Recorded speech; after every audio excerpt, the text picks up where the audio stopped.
형제들아, 너희는 함께 나를 본받으라. 그리고 너희가 우리를 본받은 것처럼 그와 같이 행하는 자들을 눈여겨보라. 내가 여러 번 너희에게 말할거니와 이제도 눈물을 흘리며 말하노니 여러 사람들이 그리스도의 십자가의 원수로 행하느니라. 그들의 마침은 멸망이요 그들의 씨는 배요 그 영광은 그들의 부끄러움에 있고 땅의 일을 생각하는 자라. 그러나 우리의 시민권은 하늘에 있는지라. 거기로부터 구원하는 자 곧 주 예수 그리스도를 기다리노니 그는 만물을 자기에게 복종하게 하실 수 있는 자의 역사로 우리의 낮은 몸을 자기 영광의 몸의 형체와 같이 변하게 하시리라. 아멘. 담임 목사님께서 휴가로 출타 중이셔서 대신해서 강단을 서게 되었습니다. 담임 목사님께서 안 계시는 동안에 교회 평안을 위해서 또 출타 중이신 담임 목사님을 위해서 함께 기도해 주시면 감사하겠습니다. 더불어 이 예배 가운데 신이 임재하시고 이 예배를 받으시는 하나님께 감사와 기쁨으로 영광을 돌리는 오늘의 예배가 되기를 간절히 소원합니다. 사람은 누구나 단 한 번의 인생을 살아갑니다. 잘 살았다고 해서 인생을 두 번 사는 사람이 없고 또 못 살았다고 해서 다시 살 기회를 얻는 사람도 없습니다. 그래서 우리에게 주어진 삶은 모든 순간이 다 의미가 있고 모든 순간이 다 소중한 가치를 지니고 있는 것입니다. 그런데 문제는 우리가 인생의 경험이 없고 지혜가 부족하다 보니 인생의 소중함이나 가치를 잘 깨닫지 못하고 그저 의미 없이 하루하루를 보내버릴 때가 너무 많이 있다는 것입니다. 세상을 한번 보십시오. 한 번뿐인 인생을 살면서 마치 이 세상의 삶이 전부인 것처럼 세상을 살아가고 있는 사람들이 얼마나 많이 있습니까? 오로지 세상의 것만 바라보고 세상의 것만 쫓아가면서 그렇게 살아가는 사람들이 얼마나 많이 있습니까? 그런데 우리 하나님은 분명히 말씀하십니다. 이 땅의 삶이 전부가 아니라 영원한 삶이 있다고 우리에게 말씀하십니다. 또 이 영원한 삶을 위해서는 우리가 이 땅에서 주어진 삶을 잘 살아내야 된다라고 말씀하고 계십니다. 그래서 우리에게는 앞서서 인생을 가치 있게 살아왔던 사람들, 즉 인생의 본보기이자 롤 모델과 같은 사람들이 필요한 것입니다. 혹시 성도님들께서는 내 인생의 롤 모델이나 내가 꼭 닮고 싶은 누군가가 있으십니까? 아니면 내가 누군가에게 꼭 본받고 싶은 그런 존재로, 꼭 닮고 싶은 그런 존재로 영향력을 끼치고 계십니까? 참 쉽지 않은 일인 것 같습니다. 그래서 나를 본받으라고 자신 있게 말할 수 있는 사람은 이 세상에 많지 않은 것 같습니다. 사람은 누구나 모자람이 있고 연약함이 있어서 완벽한 인생을 살아낼 수가 없기 때문에 그 누구도 자신 있게 나를 본받으라 라고 말하기가 어렵다는 것입니다. 그런데 놀랍게도 오늘 본문 말씀에 보시면 바울 사도가 빌립보 교회 성도들을 향해서 이렇게 권면하고 있습니다.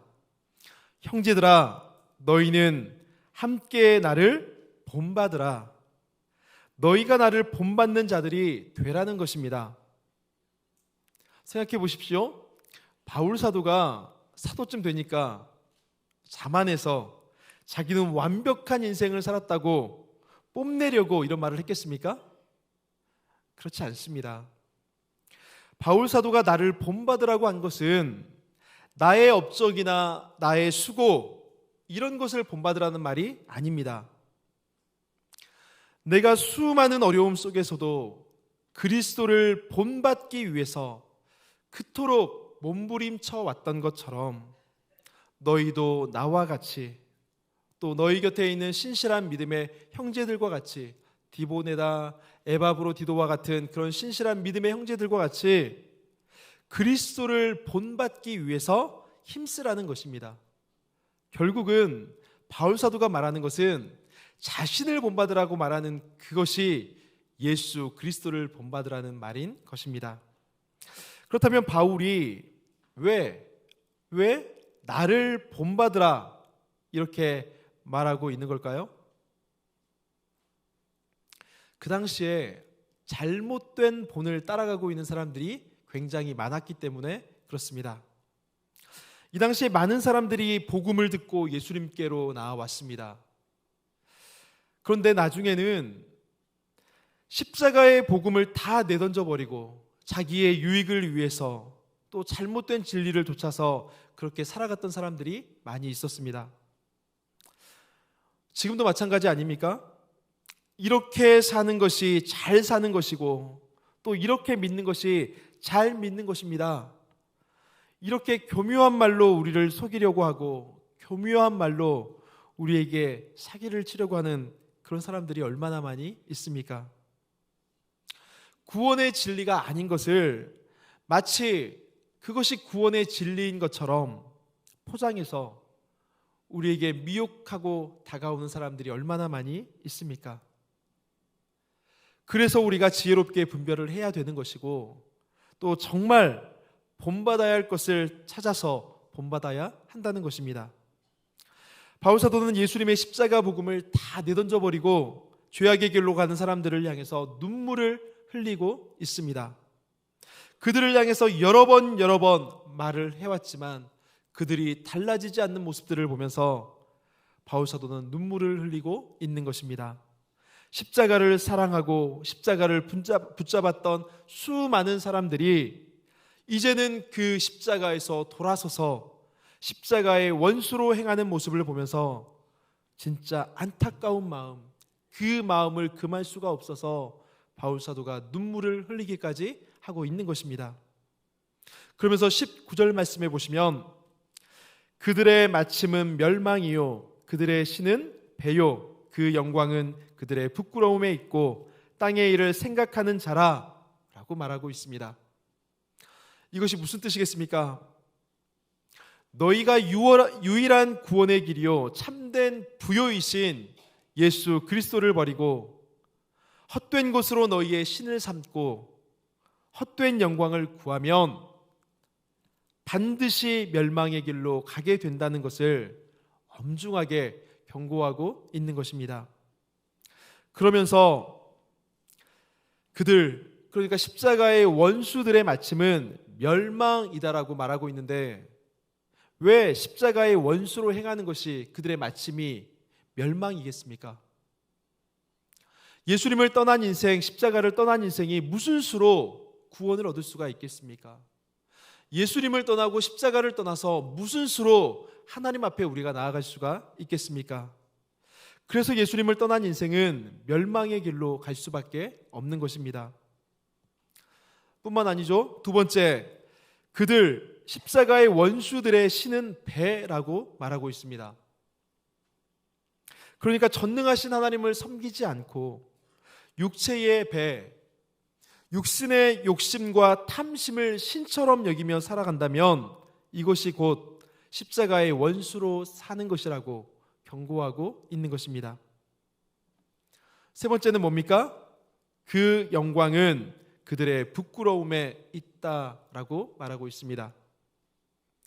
마땅히 부끄러워해야 될 것조차 부끄러워하지 않는다는 것입니다. 죄가 죄인 줄도 모르고 부끄러운 일이 부끄러운 것조차 모르고 그렇게 무감각하게 살아간다라고 하는 것입니다. 그 영광은 그들의 부끄러움에 있다. 이 말을 다른 측면에서 살펴보면 이 말은 예수님께 소망을 두지 않고 할례나 또 다른 것으로 헛된 것으로 구원의 소망을 삼지 말라 이런 의미를 가지고 있습니다. 왜냐하면 이때 당시에 유대주의자들이 할례를 마치 구원의 통로인 것처럼 구원의 방편인 것처럼 할례로 말미암아서 구원이 임하는 것처럼 그렇게 사람들을 미혹해 왔기 때문입니다. 여러분 할례가 무엇입니까? 할례는 하나님께서 택하신 백성들에게 구원받았음의 증표로 주신 표징입니다. 할례를 받아서 구원을 얻는 게 아니라 내가 구원받은 하나님의 백성이구나 라고 하는 그 변치 않을 사실을 할례를 통해서 잊어버리지 않고 기억하게 하셨다는 것입니다. 그런데 이걸 순서를 바꿔서 마치 할례에 구원의 효력이 있는 것처럼 할례를 받지 아니하면 구원이 없는 것처럼 그렇게 가르쳐 왔던 사람들이 있었다는 것입니다. 마치 그런 것으로 너희의 자랑거리를 삼지 말라라고 바울 사도가 경고하고 있는 것입니다. 네 번째는 십자가의 원수들은 땅의 일을 생각한다는 것입니다. 여러분, 우리가 세상을 살면서 이 세상에 발을 디디고 살아가는 한 세상의 일, 땅의 일을 생각하지 않고 살아갈 수는 없습니다. 또 하나님께서 그렇게 살기를 원하시는 것도 아닙니다. 본질은 세상의 일을 생각하느라 하나님을 잊어버리고 하나님을 떠나서는 안 된다는 것입니다. 땅의 일이 아무리 바쁘고 땅의 일이 아무리 급하다고 할지라도 영혼을 위하는 일보다, 그리고 영혼을 준비하는 그 일보다 중요할 수는 없다는 것입니다. 그렇기 때문에 바울 사도는 우리가 참된 부요이신 주님께 소망을 두어야 한다, 이것을 이어서 말하고 있는 것입니다. 그런데 여러분, 참된 부요이신 주님께 소망을 두며 살아갑시다, 누구나 할 수 있는 말입니다. 그리고 우리가 이걸 몰라서 이렇게 살고 있지 않은 것은 아닙니다. 그렇게 살아내기가 어려운 면들이 있다라고 하는 것입니다. 그런데 오늘 이 권면을 하고 있는 바울 사도는 실제로 그가 이러한 삶을 살아냈습니다. 그리스도를 위해서 육체의 모든 것, 부와 명예, 권력과 특권까지도 다 내려놓고 오직 참된 부요이신 주님께 소망을 두며 그분만을 붙잡는 삶을 바울 사도가 살았다라고 하는 것입니다. 여러분, 어떻게 이런 삶을 살 수가 있겠습니까? 바울 사도는 세상의 것으로는 비교할 수도 없고 세상의 것으로는 바꿀 수도 없는 참된 부요이신 예수님을 그의 삶을 통하여서 만났기 때문입니다. 다메섹 도상에서 만난 그 예수님, 예수님이 자기가 그동안에 누려왔던 그 모든 것, 자기가 붙잡았던 그 모든 것으로도 대신할 수 없는 참된 부요이심을 깨달았기 때문에 바울 사도는 그렇게 변화된 삶을 살았다라고 하는 것입니다. 그래서 내가 이 놀라운 비밀을 깨달았기 때문에 나는 세상에서 누려왔던 모든 것들을 다 배설물로 여기고 참된 부요이신 예수 그리스도만을 붙잡노라 라고 고백하고 있는 것입니다. 우리 역시도 본문 말씀을 통해서 주 안에 있는 참된 부요가 무엇인지를 살펴보기를 원합니다. 그래서 주 안에서 이 부요와 기쁨을 충만하게 누리는 복된 성도의 삶을 살아갈 수 있기를 간절히 소원합니다. 20절과 21절 말씀해 보시면 바울 사도는 우리가 왜 부요한 사람들인지를 세 가지로 설명하고 있습니다. 첫 번째는 우리의 시민권이 하늘에 있으니 우리는 부요한 사람들인 줄로 믿습니다. 여러분, 시민권이 무엇입니까? 한 나라의 국민으로서 국가의 보호와 도움을 받을 수 있는 권리, 그것을 우리가 시민권이라고 말합니다. 그렇다 보니까 오늘날에도 강대국의 시민권을 갖기 위해서 저 멀리 원정 출산을 떠나거나 혹은 이중 국적을 유지하려고 하는 사람들이 있습니다. 바울 사도가 살던 때는 어땠겠습니까? 당시에는 로마가 아주 막강한 힘을 가지고 이웃 나라들을 거침없이 정복해 가고 있었을 때였습니다. 그래서 로마 시민권을 가진 사람은 이유를 불문하고 이 로마의 시민권을 가지고 있었다는 그 이유 하나만으로 수많은 권리를 누렸고 그들의 안정을 보장받을 수가 있었습니다. 특별히 바울 사도가 이 편지를 쓰고 있는 빌립보 지역, 이 빌립보 지역은 로마의 식민지였던 한 도시인데요. 기록에 보면 이 당시에 로마를 위해서 싸웠던 퇴역 군인들이 이 빌립보 도시에 와서 많이 정착했다라는 기록이 있습니다. 당연히 나라를 위해서 싸웠던 사람들에게 로마의 시민권이 주어졌을 테고, 로마로부터 이 사람들은 수많은 혜택들을 받으며 그것들을 누리며 살아왔습니다.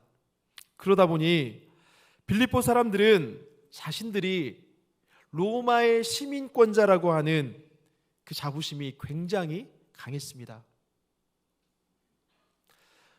어떻게 생각해 보면 이 사람들은 전쟁을 열심히 하느라 로마에 가보지도 못한 사람들일 수도 있습니다.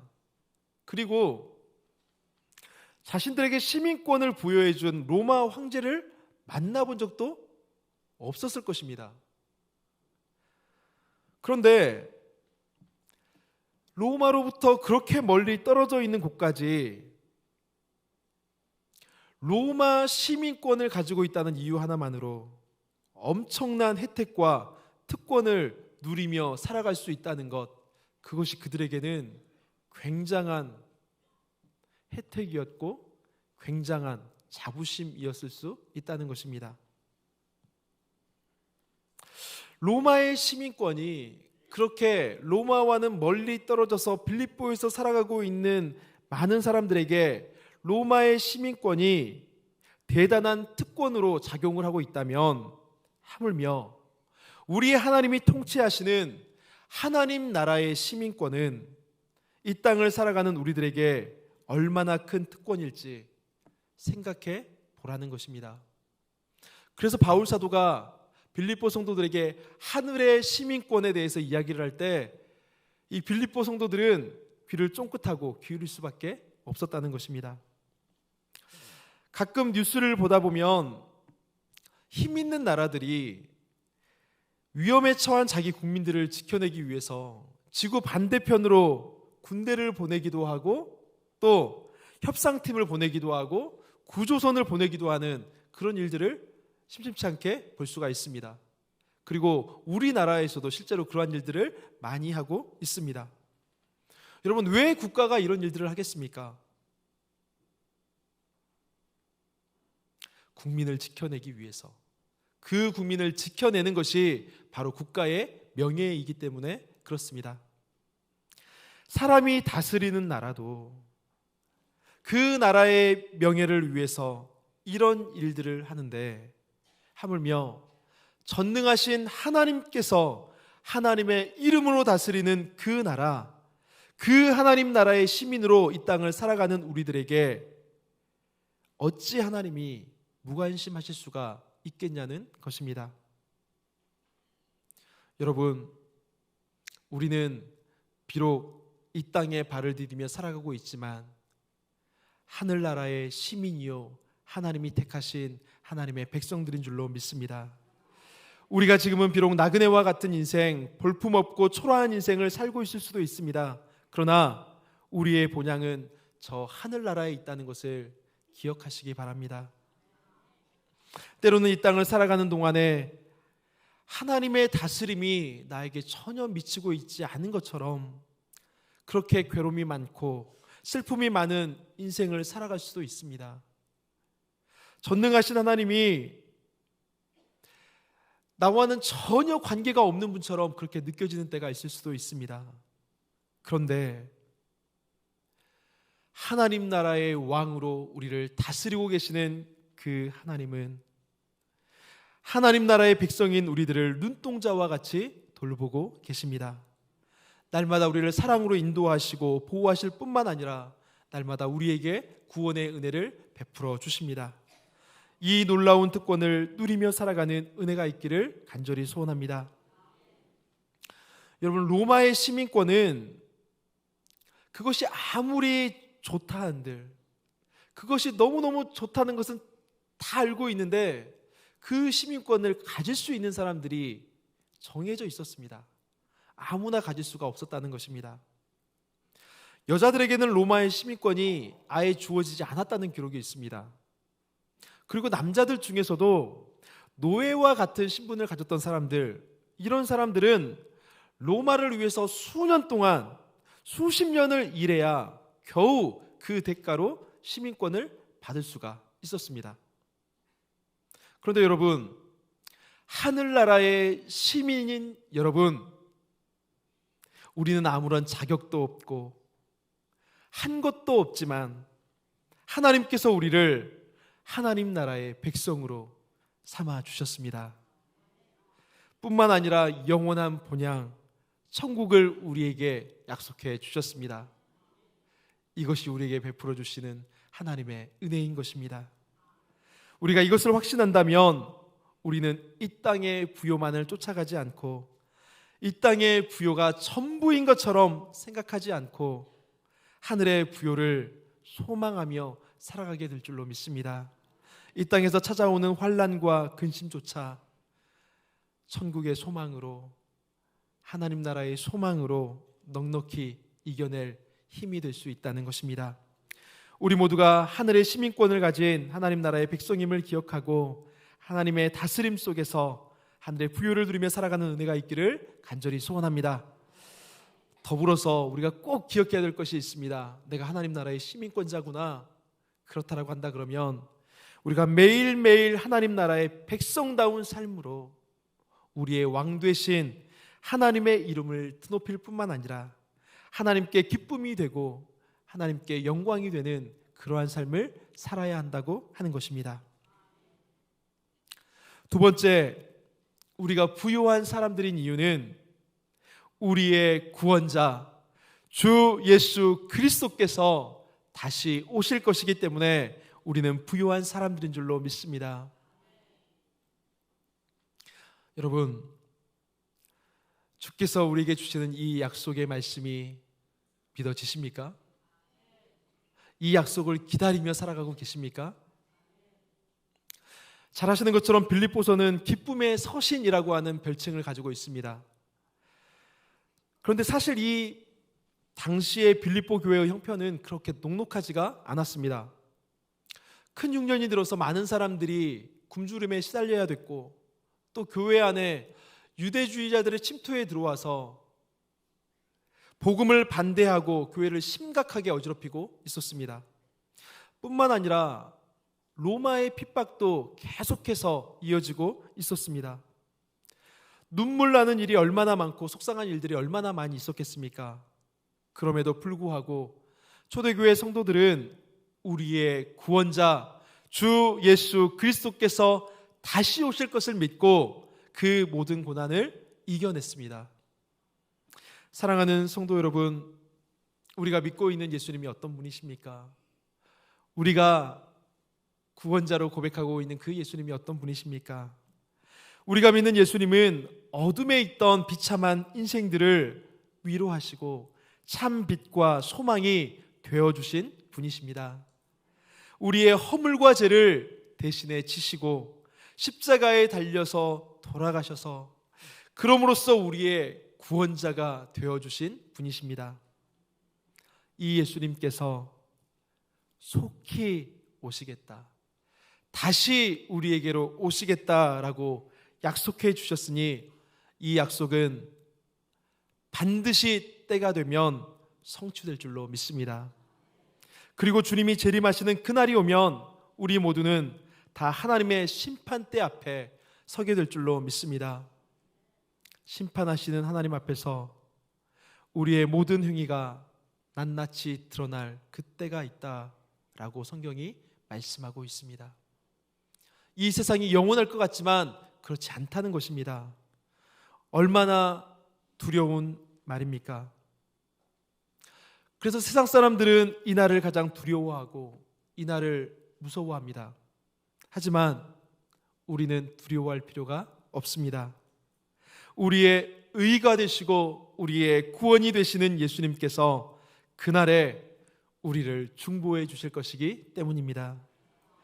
사랑하는 아들아, 사랑하는 딸아, 우리를 그렇게 불러주시면서 잘했다, 수고했다, 믿음을 지키느라 고생했다, 그렇게 칭찬해 주시고 영광의 면류관으로, 의의 면류관으로 우리에게 씌워 주실 것이기 때문입니다. 그렇다면 세상에 이것과 바꿀 수 있는 영광이 무엇이 있겠습니까? 구원자 예수님을 가진 것보다 더 큰 부요가 무엇이 있을 수 있겠습니까? 우리가 예수를 주와 그리스도로 고백하고 그분의 신실한 약속을 의지해서 살아가고 있다면 우리는 이미 부요한 사람들인 줄로 믿습니다. 이것이 바로 우리에게 주신 복음입니다. 그날이 언제일지 우리는 알 수 없지만 다시 오실 우리 주님을 기대하면서 날마다 구원의 소망과 기쁨이 가득한 삶을 살아갈 수 있기를 간절히 소원합니다. 더불어서 우리가 꼭 기억해야 될 것이 있는데, 우리가 예수님을 나의 주님으로 고백하고 하나님의 아들로 고백한다는 것은 사실 생명을 내어놓는 고백과 같다는 것입니다. 로마의 통치 아래서 주 또는 구원자라고 불릴 수 있었던 존재는 카이사르 황제밖에 없었습니다. 신의 아들이라는 칭호도 카이사르에게만 붙일 수가 있었습니다. 그래서 예수님을 나의 주님이요 나의 구원자로 또 하나님의 아들 메시아로 고백했다는 것은 굉장히 위험한 고백일 뿐만 아니라 자기의 전부를 거는 그런 고백과도 같았습니다. 어쩌면 빌립보 사람들이 그동안 그렇게 자부심을 느끼고 소중하게 여겨왔던 그 로마의 시민권을 빼앗길 수도 있고 심지어는 자신들의 생명까지도 빼앗길 수 있는데, 그런 고백을 어떤 사람들이 할 수가 있겠습니까? 예수님을 진정한 나의 구원자로 주 예수 그리스도로 인정하는 사람만이 이런 고백을 할 수가 있었던 것입니다. 이 이름에 권세가 있고 능력이 있어서 그 예수의 이름이 선포되는 곳곳마다 놀라운 하나님의 역사가 일어났습니다. 우리의 구원자 주 예수 그리스도, 그분의 다시 오시는 그날 우리의 모든 눈물을 닦아주시고 그 품에 꼭 안아주실 줄로 믿습니다. 이 약속으로 말미암아 부요를 누리고 이 이름으로 말미암아 영원한 부요를 누리는 우리 모두가 될 수 있기를 간절히 소원합니다. 우리가 부요한 사람들인 이유, 세 번째는 우리의 낮은 몸을 영광의 몸이 되게 하실 것이니 우리는 부요한 사람들인 줄로 믿습니다.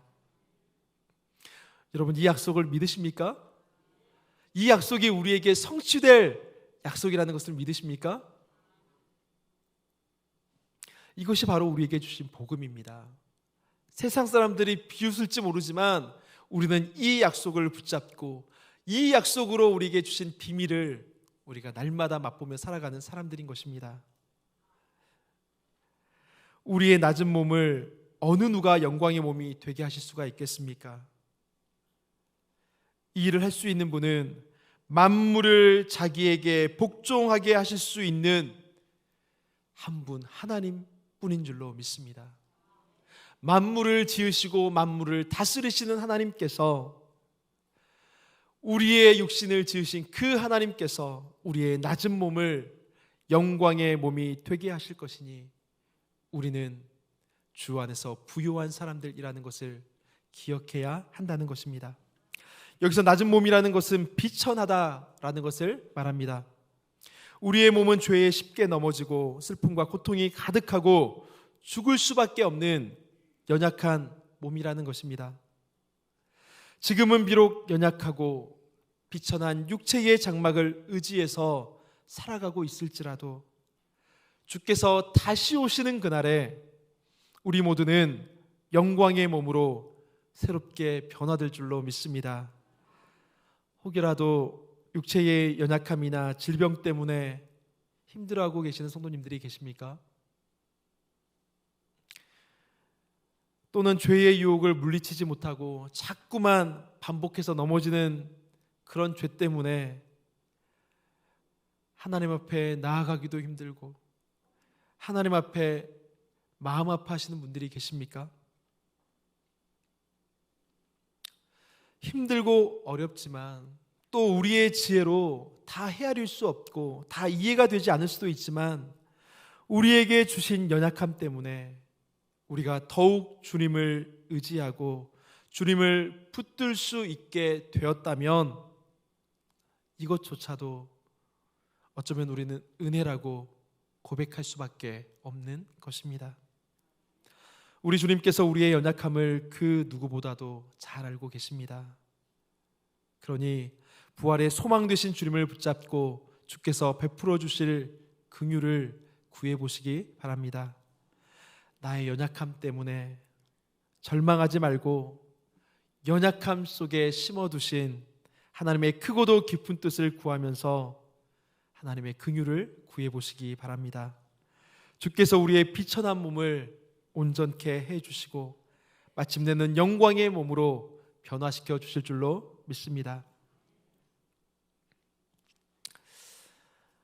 대학 시절에 제가 어릴 적부터 쭉 다녀왔던 저의 모 교회에서 신앙생활을 할 때였습니다. 대학 시절에 저를 지도해 주셨던 한 전도사님이 계셨습니다. 성격이 좀 조용하신 편이었지만 누구보다도 굉장히 따뜻하셨고 참 신실하신 전도사님이셨습니다. 그런데 어느 날 그 전도사님께 비보가 전해졌습니다. 전도사님의 부모님이 선교사님으로 사역하고 계셨는데 사역하셨던 곳이 남아프리카 공화국이었습니다. 남아공. 그곳에서 선교사로 사역을 하고 계셨는데 선교지에서 이동하는 길에 강풍에 의해서 차가 전복돼서 어머니께서 그 자리에서 소천하셨다라고 하는 소식이었습니다. 게다가 그 사고로 아버지 선교사님은 바위에 튕겨나가서 어깨가 심하게 으스러지는 바람에 의식을 찾지 못한 채로 계신다라고 하는 소식이었습니다. 놀란 마음을 진정시킬 틈도 없이 전도사님이 멀고 먼 그 남아공 땅으로 비행기를 타고 건너가셨습니다. 그리고 어머니 선교사님의 장례를 다 치렀는데 어머니가 그때 60세이셨는데 어머니의 장례를 다 치렀는데 그때까지도 아버지 선교사님의 의식이 돌아오지를 않았습니다. 그런데 감사하게도 아버지 선교사님이 2주 만에 의식을 되찾으셨고 며칠 후에 어느 정도 건강이 회복되셔서 아들 그 전도사님과 선교사님이신 아버지 선교사님이 한국으로 오셔서 저희 모교회에 오셔서 감사 인사를 하시는 시간이 있었습니다. 그때 그 가운데 있었던 많은 성도님들이 눈물이 앞을 가릴 정도로 참 많이 안타까워하셨고 마음이 찡한 그런 순간을 보냈습니다. 그리고 그렇게 몇 년이 흘렀습니다. 그때 그 전도사님은 목사님이 되셨고 저는 신학생이 되었습니다. 어느 날 목사님께 연락이 왔는데 선교사 파송을 받아서 나갈 예정이라고 하신다는 겁니다. 충격이 아닐 수가 없었습니다. 어디로 가셨을까요? 네, 남아공으로 가신다라고 하는 소식을 들었습니다. 그 땅 가운데 이미 소천하신 선교사님의 딸과 큰아들 변함없이 그곳 가운데 사역을 하고 있었고 둘째 아들이었던 그 목사님께서도 이제 그 남아공 땅을 위해 가신다라고 하는 소식을 들었던 것입니다. 인간적인 생각으로 보면 그곳은 어머니를 잃게 만들었던 곳이고 그럴 만큼 너무나도 위험한 곳이고 잊혀지지 않을 만큼 아픔이 서려 있는 곳인데 그곳에 어린 자녀들을 데리고 살기도 힘들고 어려운 그곳으로 이 목사님이 선교사가 되어 가신다는 것이었습니다. 왜 그런 일을 하셨을까요? 어머니께서 사랑하셨던 그 땅, 어머니께서 사랑하셨던 그곳의 아이들, 어머니의 땀과 어머니의 눈물과 어머니의 생명이 심겨진 그 땅에 어머니가 못다 이룬 그 복음의 싹을 틔우고 복음의 열매를 맺게 하려고 눈물을 머금고 그 땅으로 가셨던 것입니다. 그리고 10년이 넘는 시간 동안 귀한 사역을 계속해서 감당해 오고 계십니다. 이쯤 되면 하나님께서 그 귀한 선교사님께 복도 많이 부어주시고 하는 일마다 다 잘되게 해주시면 좋을 텐데, 선교지에서 자녀의 건강이 좋지 않아서 발을 동동 구르며 틈이 날 때마다 한국으로 돌아오셔서 그 아이를 보살피느라 어려운 시간들을 보내시기도 했습니다.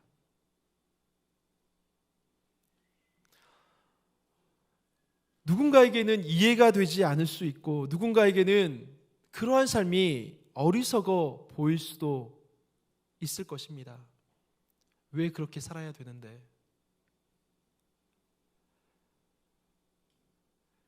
저는 지금 우리가 우리의 삶을 다 제쳐놓고 하나님 앞에 사역자로 헌신하자라고 말씀을 드리는 것이 아닙니다. 참된 부요이신 예수 그리스도, 세상의 가치관, 세상의 기준으로 우리가 소중히 여겼던 것, 그 모든 것을 내려놓게 만들기까지 우리의 참된 부요가 되시는 그 주님을 붙잡고 그 주님으로 충만해지자라고 말씀을 드리는 것입니다. 제 눈에 비춰진 선교사님은 주 안에서 주님이 주시는 부요를 누리고 계셨습니다. 영원한 것을 얻기 위해서 영원하지 않은 것을 포기할 줄 아는 하늘나라의 시민으로 그렇게 살아내고 계셨습니다. 사랑하는 성도 여러분, 주께서 주시는 부요, 하늘의 부요는 세상의 것과 비교할 수가 없습니다.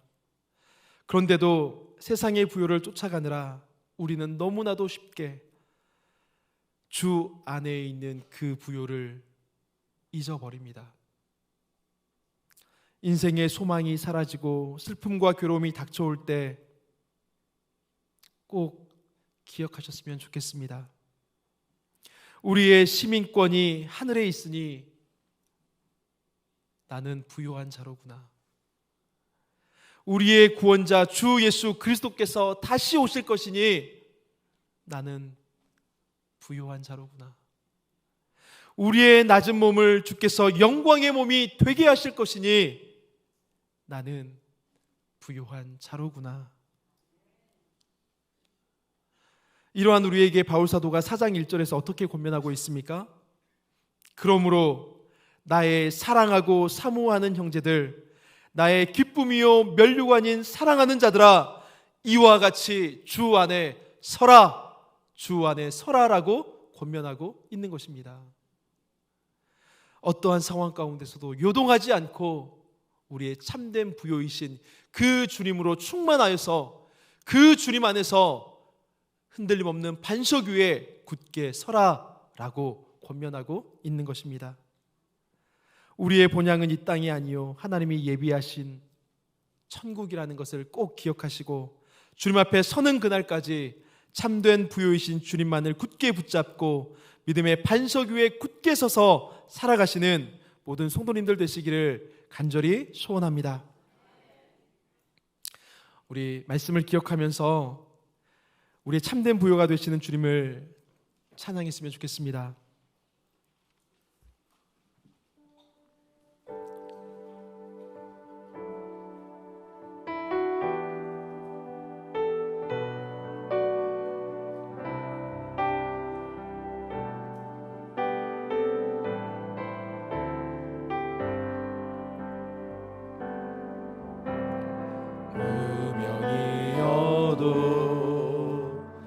공허하지 않는 것을 예수 안에 난 만족함이라. 가난하여도 부족하지 않은 것을 예수 안에 오직 나는 부요함이라. 고난 중에도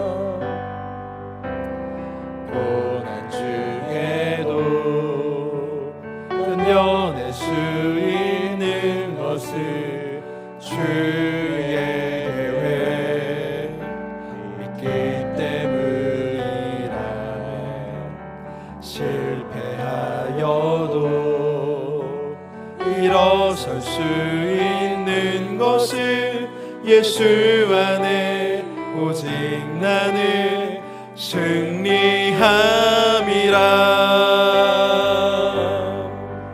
난 예수로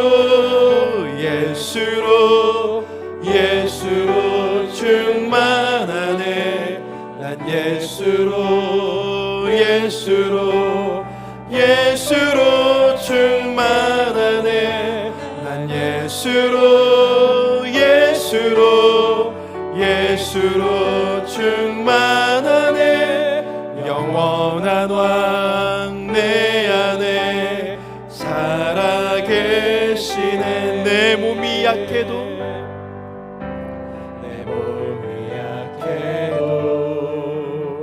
낙심하지 않는 것을 예수 안에 나는 완전함이라. 화려한 세상 부럽지 않은 것을 난 예수로 충만함이라.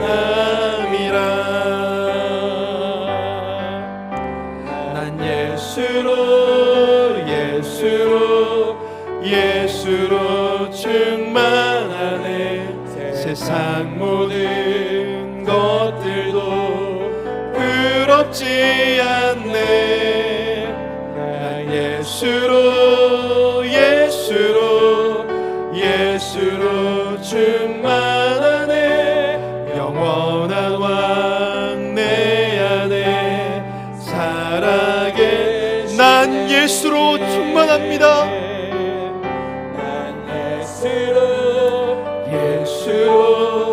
예수로 충만하네. 세상 모든 풍파도 두렵지 않네. 난 예수로 충만하네. 영원한 왕 내 안에 살아. 우리 한 번 더 믿음의 고백으로 찬양합니다. 난 예수로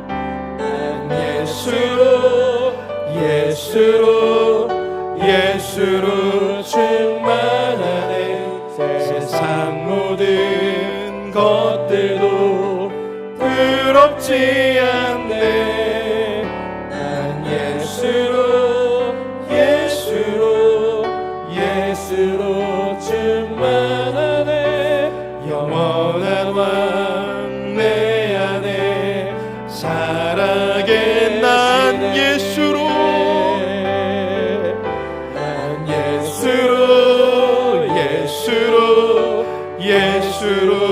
충만하네. 세상 풍파도 두렵지 않네.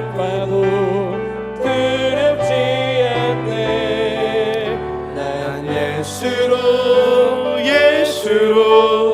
예수로 충만하네. 영원한 왕 내 안에 살아계시네. 사랑하는 성도 여러분, 우리는 어리석고 미련하지만 하나님은 지혜롭고 전능하신 분이십니다. 우리는 약하고 부족하지만 하나님은 우리를 능히 강하게 하실 수 있는 분이십니다.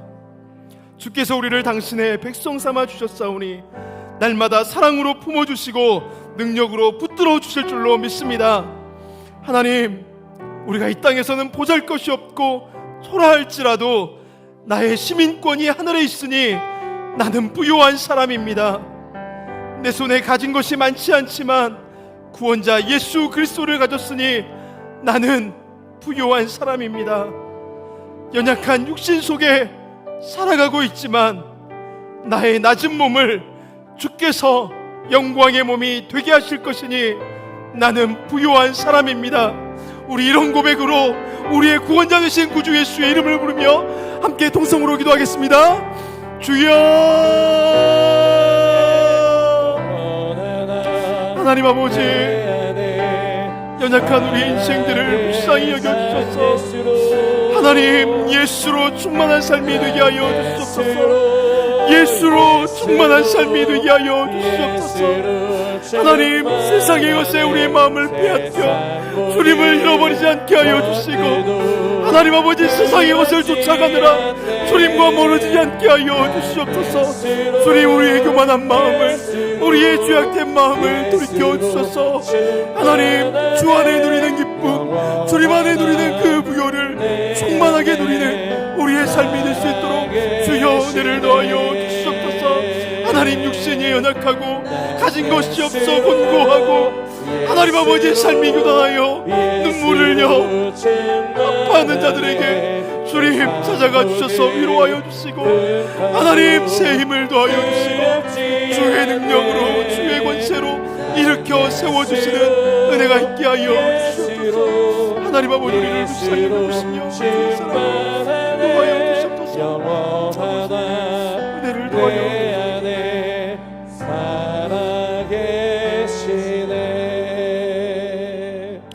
은혜로우신 하나님 아버지, 소망 없는 인생들을 택하시고 불러주셔서 구원의 기쁨과 감격을 누리며 살아가게 하여 주심을 감사드립니다.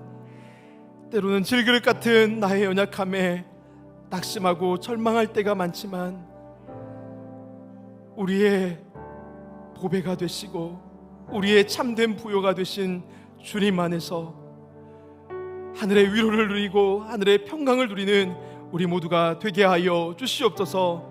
부활의 소망을 품고 한 주도 믿음으로 승리하는 삶을 살아가게 하여 주시옵소서.